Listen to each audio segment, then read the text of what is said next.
اعوذ باللہ من الشیطان الرجیم سورۃ الزمر آیت نمبر 17 بسم اللہ الرحمن الرحیم والذین اجتنبوا الطاغوت ان یعبدوها وانابوا الی اللہ لهم البشری، اور وہ لوگ جنہوں نے طاغوت سے اجتناب کیا ان یعبدوها کہ اس کی عبادت کریں، وانابوا الی اللہ اور اللہ رب العزت کی طرف رجوع کیا، لہم البشری ان کے لیے خوشخبری ہے، فبشر عباد پس میرے بندوں کو خوشخبری دے دیجئے، الذین یستمعون القول فیتبعون احسنہ وہ جو کان لگا کر بات سنتے ہیں پھر اس میں سے سب سے اچھی ہے اس کی پیروی کرتے ہیں، اولئک الذین ھداھم اللہ واولئک ھم اولو الالباب یہی وہ لوگ ہیں جنہیں اللہ نے ہدایت دی، وَأُولَٰئِكَ هُمُ أُولُو الْأَلْبَابِ اور یہی عقلوں والے ہیں۔ اللہ رب العزت نے یہاں پہ طاغوت سے اجتناب کا حکم دیا ہے۔ طاغوت کس کو کہتے ہیں؟ ویسے طاغوت کا عمومی معنی کر لیا جاتا ہے شیطان، لیکن صرف اس کا یہی معنی نہیں ہے۔ طاغوت ہر اس چیز کو کہتے ہیں کہ اللہ رب العزت کو چھوڑ کر جس کی عبادت کی جائے، اللہ کو چھوڑ کر جس کی بات کو دین سمجھا جائے، اللہ کو چھوڑ کر جس کی بات کو حرف آخر سمجھا جائے، پھر خواہ وہ شیطان ہو، خواہ وہ کوئی ولی ہو، کوئی اور آدمی ہو، کہ اللہ رب العزت کی بات کو چھوڑ کر اس کی بات کو مانا جا رہا ہے، وہ طاغوت ہے۔ اور صرف توحید کا نعرہ لگا لینا کافی نہیں، بلکہ اس کے ساتھ ساتھ جو طاغوت کی نفرت ہے اس کا اظہار بھی کرنا چاہیے، اور یہی وجہ ہے کہ کلمہ طیبہ بھی لا الہ الا اللہ سے شروع ہوتا ہے۔ لا کا مطلب کیا ہے؟ نہیں، اللہ رب العزت کے علاوہ کوئی الہ ہے ہی نہیں۔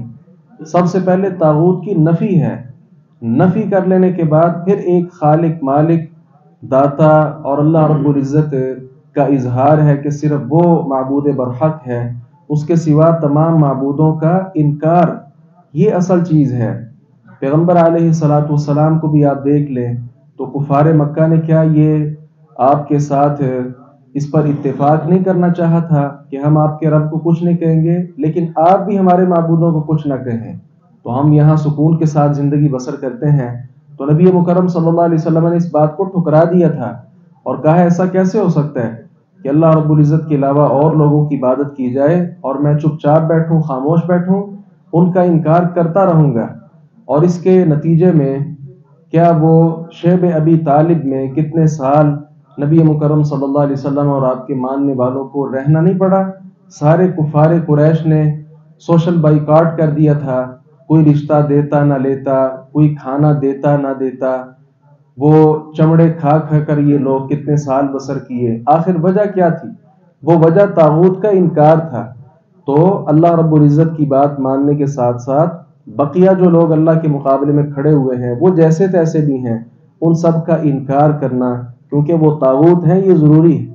اور ایسے لوگوں کے لیے اللہ رب العزت نے کہا بہت بڑی خوشخبریاں ہیں، میرے بندوں کو وہ خوشخبریاں سنا دیں۔ ایک یہاں اور وصف ان کا بیان کیا گیا کہ جو ایک تو توجہ کے ساتھ بات سنتے ہیں، پھر سب سے اچھی بات کی پیروی کرتے ہیں، ایسے لوگ ہدایت پر ہیں اور صاحب عقل ہیں۔ اس کا مطلب کیا ہے؟ مفسرین نے اس کے متعلق 3 باتیں لکھی ہیں۔ ایک بات تو یہ ہے کہ میرے وہ بندے ان کو آپ بشارت دیں جو ہر بات سنتے ہیں لیکن مانتے صرف قرآن اور حدیث کی بات ہیں۔ اللہ نزل احسن الحدیث، اسی طرح نبی مکرم صلی اللہ علیہ وسلم نے فرمایا احسن الکلام کلام اللہ، سب سے اچھی بات اللہ کی بات ہے، واحسن الہدی ہدی محمد صلی اللہ علیہ وسلم، اور بہترین طریقہ محمد رسول اللہ صلی اللہ علیہ وسلم کا طریقہ ہے۔ اور دوسری تفسیر اس کی یہ ہے کہ قرآن پاک سنتے ہیں، پھر اس میں سے کچھ احکام اچھے ہیں اور کچھ زیادہ ہی اچھے ہیں، تو وہ قرآن سنتے ہیں تو جو زیادہ اچھا معاملہ ہے اس کی وہ پیروی کرتے ہیں۔ مثال کے طور پہ ایک طرف ہے قصاص لینا، کسی کا کوئی بھائی قتل ہو گیا، شریعت نے دونوں راستے دیے ہیں، یا تو قصاص لے لیں یا دیت لے لیں۔ اب قصاص لینا اچھا ہے لیکن معاف کر دینا اور معاف کر کے دیت لے لینا یہ زیادہ اچھا ہے، تو وہ قرآن کے دونوں احکام سنتے ہیں، پھر جو زیادہ اچھا ہوتا ہے اس کی پیروی کر لیتے ہیں۔ اور ایک تیسری تفسیر اس کی بیان کی گئی ہے، وہ کیا ہے کہ یہ لوگ اچھی بری سب باتوں کو سنتے ہیں لیکن مانتے وہ ہیں جو اچھی بات ہوتی ہے۔ بہرحال یہ تینوں تفاسیر اس آیت مبارکہ میں شامل ہیں۔ پھر اللہ رب العزت نے فرمایا کہ ایسے لوگوں کو اللہ نے ہدایت بھی دی ہے اور صاحب عقل بھی بنایا ہے۔ یہاں سے یہ بات معلوم ہوئی کہ جو لوگ اچھی چیز کی پیروی نہیں کرتے اور ہر طرح کی بات کو سنتے نہیں ہیں، وہ صاحب عقل نہیں ہیں، وہ صاحب ہدایت نہیں ہیں۔ سادہ لفظوں میں بات کھلے الفاظ کے ساتھ میں واضح کر دوں، موجودہ دور میں جو لوگ تقلید کرتے ہیں، یہ تقلید کی نفی اسی آیت مبارکہ سے ہو جاتی ہے۔ وہ کیسے؟ مقلد آدمی جو ہے وہ کسی بھی امام کا مقلد ہو، مقلد آدمی اور کوئی بات سننے کے لیے تیار ہی نہیں ہوتا۔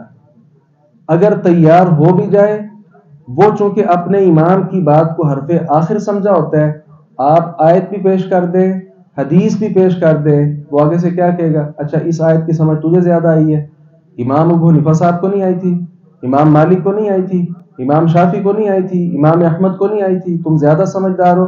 اس آیت کا وہ مطلب ہی نہیں ہے جو آپ بیان کرنا چاہ رہے ہو۔ مطلب کیا ہے جو امام ابو حنیفہ نے لیا؟ بات یہ ہے کہ مقلد آدمی اپنے امام کو چھوڑنا چاہتا ہی نہیں ہے، تو ایسے لوگ عقل مند کیسے ہو سکتے ہیں اور ہدایت پر کیسے ہو سکتے ہیں؟ کتنے ایسے مسائل ہیں کتاب و سنت میں جو بالکل واضح ہیں لیکن مقلد حضرات ان کو چھوڑنے کے لیے تیار نہیں۔ ایک مثال شاید پہلے بھی میں نے دی تھی، سورۃ البقرہ میں اللہ تعالیٰ نے فرمایا والوالدات یرضعن اولادہن حولین کاملین لمن اراد ان یتم الرضاعہ، جو مائیں اپنے بچوں کو دودھ پلانا چاہیں اور مدت پوری کرنا چاہیں ان کے لیے مکمل 2 سال ہیں۔ اب اللہ تعالیٰ حولین کا لفظ بول لیتے یہ بھی کافی تھا، لیکن حولین کے ساتھ کاملین بولا کہ مکمل 2 سال، ایک دن بھی اوپر نہیں۔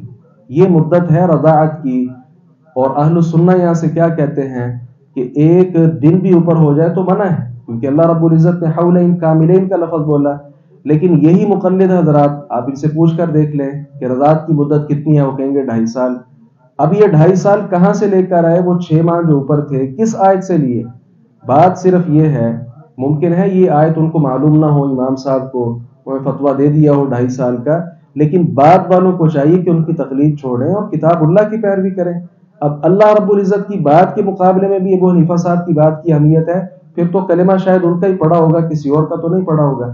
بہرحال یہ باتیں کچھ تلخ بھی ہیں اور نصیحت آموز بھی ہیں کہ انسان پر لازم ہے کتاب اللہ سنت رسول کی پیروی کرے، جو آ جائے یہی حق ہے، اس کے علاوہ جو ہے اس میں کسی طرح کی کھوٹ اختلاف ہو سکتا ہے۔